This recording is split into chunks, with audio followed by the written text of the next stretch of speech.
Las puertas pesadas de hierro se gimen mientras se abren, liberando el hedor enfermizo del aire perezoso y el sonido de gritos distantes. La linterna parpadeante proyecta sombras largas y retorcidas contra las paredes de piedra húmeda. Este no es un lugar de justicia, es una tumba para los vivos, una cámara donde la humanidad es despojada y el alma está encadenada en el frío abrazo de la desesperación. Para las mujeres que se encontraron aquí, no era una mera prisión, sino el comienzo de una aberración, un descenso lento hacia un reino donde el tiempo se detuvo y su propia existencia fue negada. En el mundo medieval, el primer paso de una mujer hacia la oscuridad de una celda de prisión fue un momento final de dignidad, antes de que fuera destrozado más allá de reconocimiento. Un proceso cruel y ritualista esperaba a los condenados por los acusados, ya sea por crímenes reales o imaginados. El primer acto de degradación fue siempre el mismo, El afeitarse la cabeza no fue una medida higiénica, como algunos podrían haber pensado. Fue un ataque a su identidad, una afrenta a la esencia misma de lo que significaba ser una mujer en la sociedad medieval. El pelo, largo y fluyente, había sido un símbolo de dignidad, modestia y mujer. Al despollarlo, despojaron a los condenados de su personalidad, reduciéndolos a nada más que a una víctima sin nombre y sin rostro de los caprichos crueles de la sociedad. Pero la humillación no terminó allí. Las grilletes de hierro se ataron alrededor de sus muñecas y tobillos, atando a un destino sellado. En las tristes mazmorras de York y Londres, estas mujeres a menudo estaban encadenadas en bilboes, restricciones de las piernas de hierro que no solo las ataban físicamente, sino que también les recordaba el peso de su presunta culpabilidad. Los encerrados en las paredes de estas cárceles improvisadas, extensiones de castillos o monasterios, no estaban rodeados de justicia. Fueron arrojados en cámaras de piedra frías y húmedas, lugares que apestaban a miseria y aislamiento. El clan de cadenas, la raspa de la respiración torturada, los susurros de los condenados. Este era su mundo. Su destino no era solo prisión, era la destrucción total de su espíritu. Sin embargo, en los primeros años de prisión, el concepto de un centro separado para la mujer es casi inexistente. Fueron arrojados a células junto a ladrones, deudores y asesinos, obligados a compartir espacio con aquellos que habían cometido actos atroces.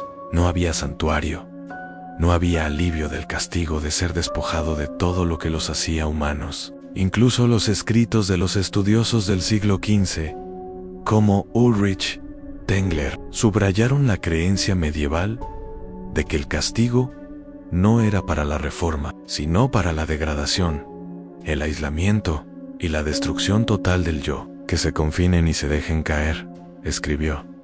Y durante siglos, esa era la definición misma de justicia a los ojos de la ley. Pero lo peor de estos tormentos sucedió a menudo en las sombras, donde el más leve susurro de la vida fue ahogado por el profundo y opresivo silencio de los subterráneos. En las esquinas más oscuras de estas mazmorras se encuentra la Dublieta, una cámara horrible que era más una tumba que una cárcel. En estas cámaras, las mujeres fueron enviadas a morir lenta, tranquilamente y sin piedad. La dureza, el lugar olvidado, fue un término que envió escalofríos por las espinas de incluso los criminales más endurecidos. Estas células, talladas directamente en la fría, la piedra imperdonante, no eran a menudo más grandes que un ataúd. Bajados en estos hoyos infernales a través de una trampa, los condenados fueron dejados sufrir en total aislamiento. No había luz, ni calor, ni comida, nada más que el hambre y el silencio ensordecedor. En ausencia de alimentos, la muerte tomó su curso lento y agonizante. Los días se extendieron en semanas, y las semanas se sangraron en meses, mientras los prisioneros yacían en su propia suciedad, cubiertos de piojos y llagas.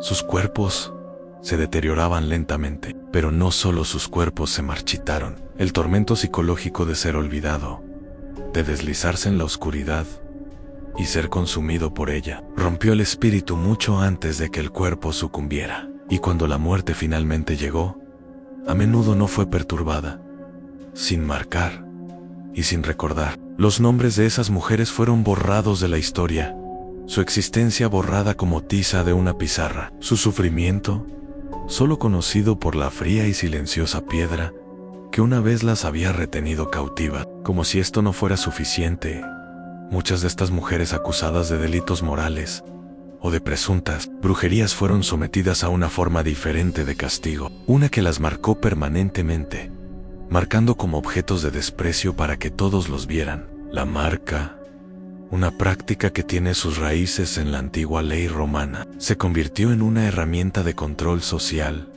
en la Europa medieval. A finales del siglo XIII, los tribunales ingleses comenzaron a utilizar la marca como castigo para las mujeres condenadas por robo o reiterar delitos. Sin embargo, al amanecer del siglo XV, este castigo comenzó a extenderse a las mujeres acusadas de lo que la sociedad consideraba un comportamiento inmoral, mujeres sospechosas de adulterio, promiscuidad o de vivir fuera del código moral prescrito. Las mujeres que fueron marcadas con la letra 5 no fueron solo castigadas, fueron marcadas de por vida. Sus cuerpos, una vez símbolo de potencial y pureza, ahora llevan una cicatriz permanente, una que no podía ser borrada. Fueron marcados como caminantes nocturnos, un término utilizado para presuntas prostitutas, encarcelados para siempre en una prisión social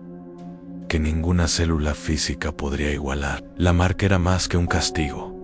Fue una sentencia que los seguía por el resto de sus vidas. Los convirtió en parias, rechazados por la sociedad, para siempre, expulsados de cualquier esperanza de redención. Pero no solo los vivos sufrieron bajo el peso de estas leyes. Para las mujeres acusadas de brujería, el calabozo se convirtió en una cámara de tortura, no como forma de castigo, sino como medio de extraer confesiones. A finales del siglo XV se publicó el Malleus Maleficarum, un manual notorio para los juicios de brujas, en el que se apoyaba el uso de la tortura para extraer confesiones de mujeres sospechosas de brujería. Los métodos brutales no tenían la intención de revelar la verdad. Fueron diseñados para forzar una confesión, sin importar cuán ficticios o inventados. Los dispositivos de tortura, como el tirapado, el pulgar y el baúl infame, se utilizaron para extraer confesiones de aquellos que se presumía culpable mucho antes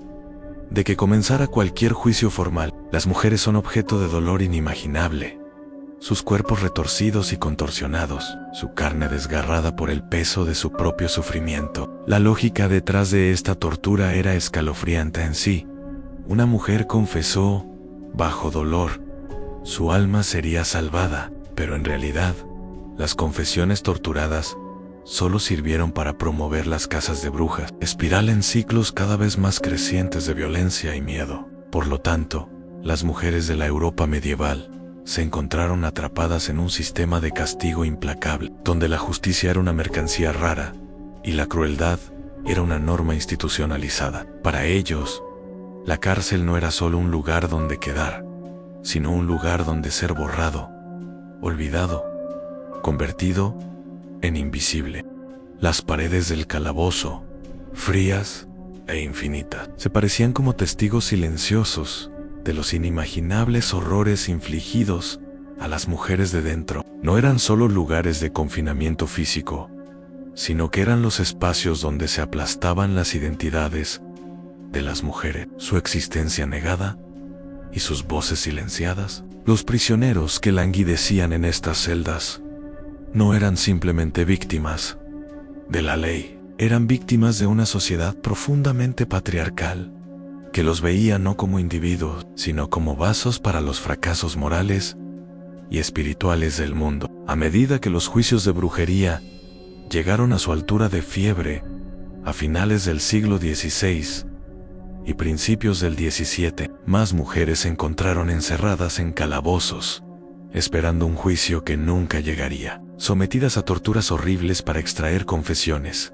que a menudo fueron forzadas bajo coacción. La idea de que una mujer pueda ser una bruja y una inocente es inconcebible. Los acusadores no conocían límites, y tantas mujeres desaparecieron en las profundidades del sistema de justicia medieval, sus destinos sellados por la superstición, la ignorancia y una sociedad que temía el poder de la agencia femenina. Los dispositivos de tortura como el tenedor del hereje o la doncella de hierro se volvieron demasiado comunes. Las mujeres, a menudo consideradas el sexo más débil, fueron sometidas a estos métodos agonizantes, retorcidas y contorsionadas de maneras inimaginables, todo en nombre de extraer confesiones. Ya sea inocente o culpable, fueron condenados desde el momento en que se hizo la acusación. Para quienes lograron sobrevivir a la tortura y al juicio, el castigo no terminó con una simple ejecución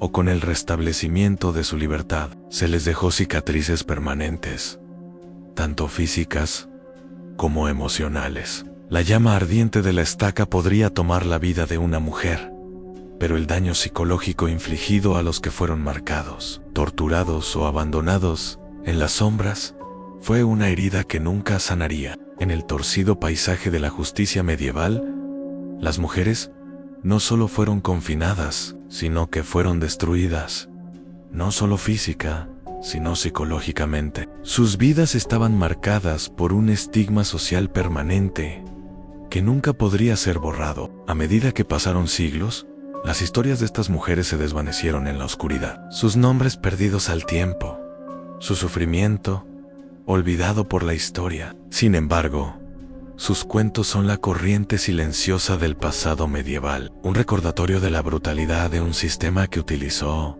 al cuerpo femenino como instrumento y víctima de su retorcido sentido de justicia. Pero en el silencio de su ausencia, los ecos de su sufrimiento aún permanecen, y a medida que el mundo avanza, sus historias no deben ser olvidadas, porque al recordarlas, enfrentamos la oscuridad que una vez los consumió.